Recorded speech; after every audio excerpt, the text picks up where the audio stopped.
उधर पेरिस में मनु भाकर ने जीता मेडल। इधर दिल्ली में कोच के घर पर पहुंचा बुलडोजर। राजधानी के 300 घरों पर क्यों हो रहा है बुलडोजर एक्शन? मामला रक्षा मंत्रालय से जुड़ा है। किसने बसाई सरकारी जमीन पर बस्ती? बैंक ने बांटे लोन, फिर सामने आई बड़ी सच्चाई। उधर पेरिस में जब मनु भाकर मेडल जीतने की खुशियां मना रही थी, तब उनके दूसरे कोच समरेश जंग, जो राष्ट्रीय पिस्टल कोच हैं, वो फोन पर अपने घर वालों से सामान जल्दी पैक करने के लिए कह रहे थे ताकि बुलडोजर से बचा जा सके।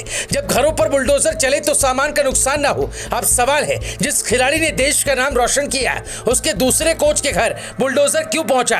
आखिर गुनाह क्या है? तो उसकी पूरी कहानी रक्षा मंत्रालय से जुड़ी है।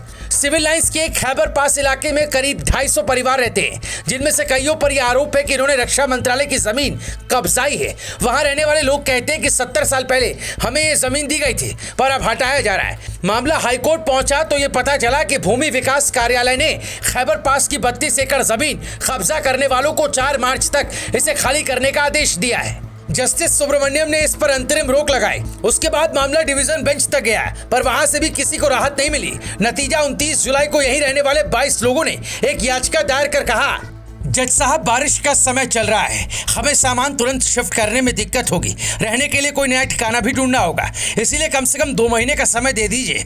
2 महीने में हम लोग अपना सारा सामान शिफ्ट कर लेंगे, फिर सरकार जो चाहे करे। 2 महीने तक प्लीज बुलडोजर ना भेजें। जज साहब ने मानवीय आधार पर सबको 2 महीने की राहत दे दी, लेकिन साथ में ये भी लिखवाया कि 30 सितंबर तक आपको हर हाल में वो जगह खाली करनी होगी। अब वो 250 परिवार कहाँ जाएंगे, किसी को नहीं पता। वहां रहने वाले एक व्यक्ति बताते हैं, हम 50 साल से यहाँ रह रहे हैं, यहाँ से हमारी यादें जुड़ी हैं, पूरा परिवार यहाँ की जमीन से जुड़ा है। अब यहाँ से जाना पड़ रहा है, पर हाईकोर्ट के फैसले का स्वागत करते हैं। अदालतें हमेशा सबूत और गवाह के आधार पर फैसला देती है। इस केस में भी यही हुआ होगा।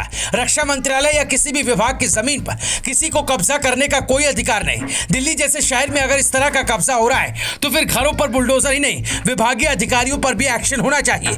पर असल सवाल यह है कि 50-50 साल तक कहीं रहने के बाद उसे खाली करवाने की याद सरकार को क्यों आती है? हमारे देश में तो एक कानून ऐसा भी है जो कहता है कि एक तय समय तक किसी जमीन को अगर आप इस्तेमाल करते तो वो आपकी हो जाती है। सुखाधिकार अधिनियम के मुताबिक अगर आप किसी जमीन को 18 साल या उससे ज्यादा के लिए इस्तेमाल करते हैं तो उस पर अपना हक जता सकते हैं। लेकिन ये भूमाफियाओं के लिए नहीं है, बल्कि उन लोगों के लिए है जिनके पास कोई और जमीन नहीं है।